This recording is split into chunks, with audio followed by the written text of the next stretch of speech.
NBA time now on the SportsMax zone. In the off-season, the Miami Heat were among the busiest team during free agency. Following, well, they had made the key acquisitions of Kyle Lowry, Markieff Morris, and NBA champion PJ Tucker. After their surprise NBA 2020 Finals appearance against the Lakers, Jimmy Butler and his team crashed out in the first round of the playoffs. A year later, they're beaten 4-0 by eventual champions at Milwaukee Bucks. Fast forward to this season, and though it's only 9 games deep, the Heat are already looking like a different team to the one that tanked last season. Led by Tyler Hero, hot on Cody's young, you expect that, 29 points, and veteran Kyle Lowry, who had his 19th career triple-double, 20 points, 10 assists, 12 rebounds. The Heat took down the Utah Jazz. Donovan Spider-Mitchell's team won 18-115, and they improved their record to 7-2 on the season. Now, some analysts are labeling the Heat as dogs due to their defensive mindset led by PJ Tucker. The question, though, is, are they legitimate title contenders? Former NBA champion analyst Richard Jefferson, he won with the Cavaliers, remember? He spoke on the Heat's chances, saying they are the best team in the league. Joining us now to see if what Richard Jefferson is saying makes any sense this early is our NBA analyst, Alister Albert. Alister, welcome to the SportsMax Zone. Good to see you, chap. Good night, George. Thank you very much. Good. Is Richard Jefferson talking sense 9 games deep into the NBA season? I think he's been a bit premature and kind of feeding into the hype.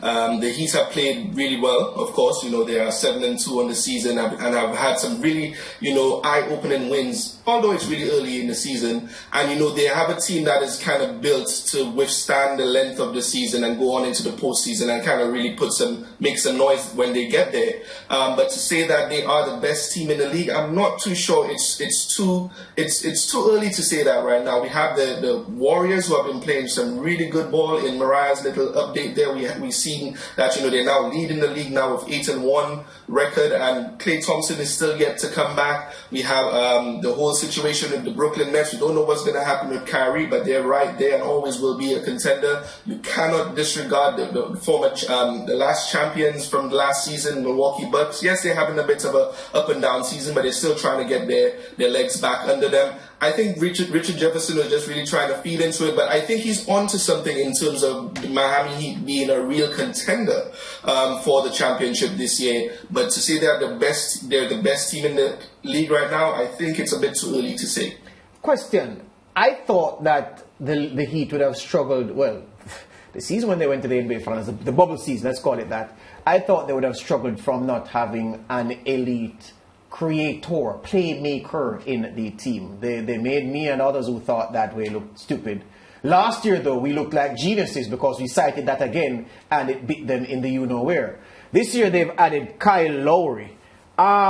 Dogged, committed, genuine, not elite level playmaking, but it's playmaking they didn't have before. And when you look at some of the faces on the roster, Tyler Hero, he can write off the last season. He didn't turn up, but again, I'm not going to criticize him because that's what happens to young players. Alister, they are inconsistent. But when you look beyond that, Victor Oladipo, we know what he was before he got that injury that derailed his career. Duncan Robinson, I think, has something about him. And of course, Jimmy Butler.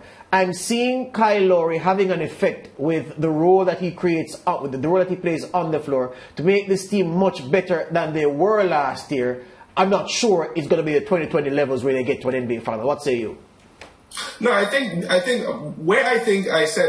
I think Richard Jefferson is probably onto something is, this team is a really well put together team. It's a really good structured team. It's a really balanced team. And with Kyle Lowry coming in, he is now an NBA champion. He's no longer Kyle Lowry who just chokes in the postseason and doesn't have anything much to say or do when it comes time to crunch time. He's shown that he can be dependable in the postseason. And he has something to say about it. And right now he's averaging 7.5 assists, 8th in the league right now, and he's just putting guys in their spots. Jimmy Butler no longer has to bring the ball up and start plays and finish plays. Tyler Hero doesn't need to do that. He should be a catch and shoot type player. And Kyle Lowry is coming in and he's balancing the court, could have everyone in the positions they need to be at, calling for pick and rolls, setting screens, alley-oops, and everything else. So I think Kyle Lowry allows them to just play, just just free basketball and not really think too much about having to do too much playmaking that they didn't have. So I think they're going to be really strong. I don't really have anything too bad to say about them right now because, like we said, it's still really early on in the season. Yeah. The wins that they've had so far really show that they're employing a really old school flavor type of game. They're not really feeding into the high paced games and everything. They're playing a really good, structured, disciplined half court basketball, and that's all because of Kyle Lowry. And I think that will do them really good throughout the season. Yeah, we spoke about Kyle Lowry, we spoke about Tyler Hero. What about Bam Adebayo? After winning that Olympic gold medal with Team USA, I sense that, his growth has been massive and he's really helping the Miami Heat team as well. What do you think?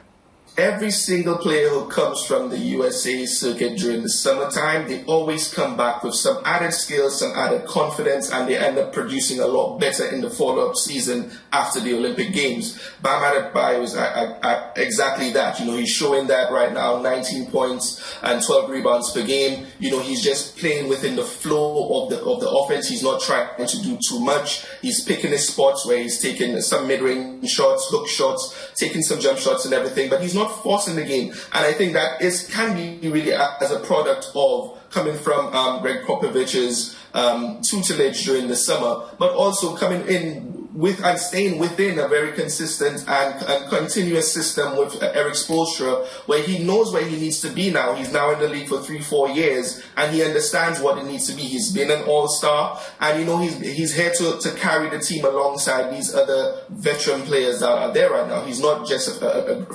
fresh and green in this league anymore, and he's a really respected player, averaging 12 rebounds per game. That's 4th in the league.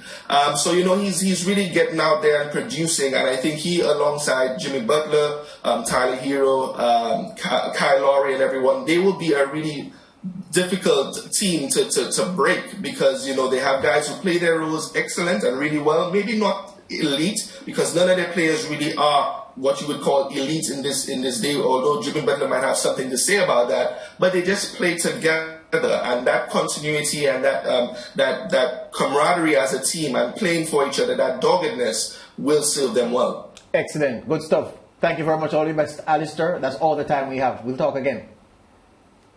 No problem. See you. Good. All right. That's it for the NBA. Back with more after these.